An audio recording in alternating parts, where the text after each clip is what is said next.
नमस्कार दर्शक बंधु आपण को मोर यूट्यूब चैनल को स्वागत। मु आज आपण मानकु दुनियार सबुठारु महान और पवित्र बंधुता कृष्ण और सुदामांकर एक अनन्य कहानी अनुसार किछि कहिबी। एही कहानी हमकु सिखाए जे सत्य मित्रतारे धन दरिद्रता किछि बाधा हुए नहीं। कृष्ण सुदामांक कहानी सत्य मित्रतार अमर गाथा। भारतीय साहित्य और पौराणिक कहानी मानक मध्यरे कृष्ण सुदामांक मित्रता एक अत्यंत उत्कृष्ट और प्रेरणादायक उदाहरण।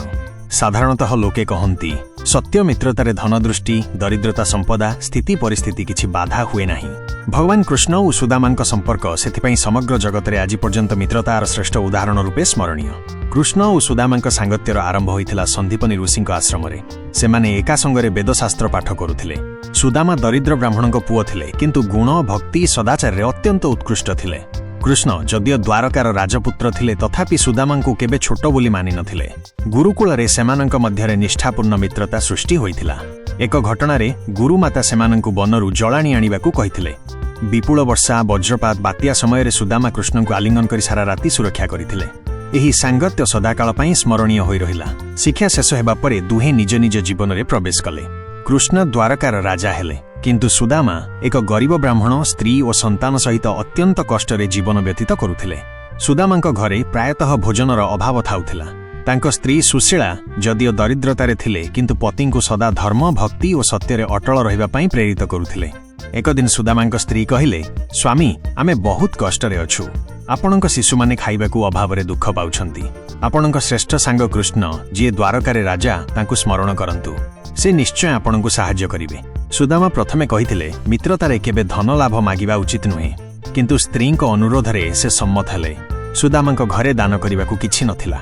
स्त्री पड़ोसींकू मागी किछि चिड़ा पोहा नेइथिले। एक छोट पुरुणा कपड़रे सेही चिड़ाकू बांधी सुदामांकू देले। सुदामा कहिले, एहा अत्यंत साधारण दान कृष्णंक पई योग्य कि? से राजा सेथिरे किछि मूल्य रहिबो कि? स्त्री कहिले, मित्रतारे मूल्य नुहे भावना मूल्यवान। सुदामा द्वारका पहुंचिले। समग्र सहर रे से दरिद्र ब्राह्मण को केही लक्ष्य कले नाही किंतु कृष्ण को सूचना मिलिला आपणक बाल्यकालर प्रिय मित्र सुदामा आछंती। तक्षणात् कृष्ण सिंहासन छाड़ी निर्वसने दौड़ी सुदामा को आलिंगन कले। से सही मित्र को आदर सम्मान रे निज घर को आनी स्नान आहार वस्त्र दे सिंहासन रे बसाइले। कृष्ण कहिले, मित्र मो पाई कोन आनिछ? सुदामा लज्जारे किछि कहि पारले नाही। कृष्ण निजे सही पुरुणा कपड़ारे बंधा चिड़ा को नहीं अत्यंत प्रेमरे खाइबा आरंभ कले। प्रथम लुंडी खाइबा सहित द्वारकारे समृद्धि तरंगित हैला। द्वितीय लुंडी खाइबा को जाउथिबा बेले रुक्मिणी देवी अटकाइले। प्रभु आउ नुहे समग्र सृष्टिर संपदा सुदामांकु जाई परिबो। सुदामा केबे धन संपदा मागिले नाही। से केवल प्रेम सम्मान और मित्रतार स्मृति नै घर को फेरिले।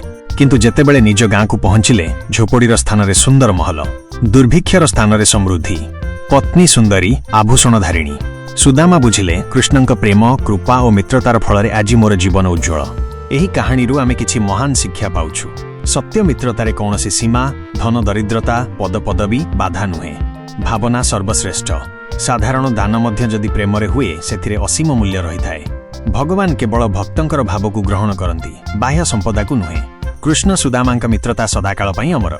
सेमानंक संपर्क आमकु सिखाए धन संपत्ति पद पदवी सबु किछि अस्थायी किंतु सत्य प्रेम भक्ति मित्रता एहा माने नित्य अविनाशी।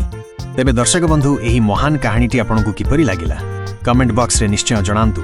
जदि भिडियोटी भल लागिला तेबे एहाकु लाइक करंतु एवं एही भली अधिक आध्यात्मिक कहानी सुनिबा पई मोर चैनल को सब्सक्राइब करंतु। धन्यवाद।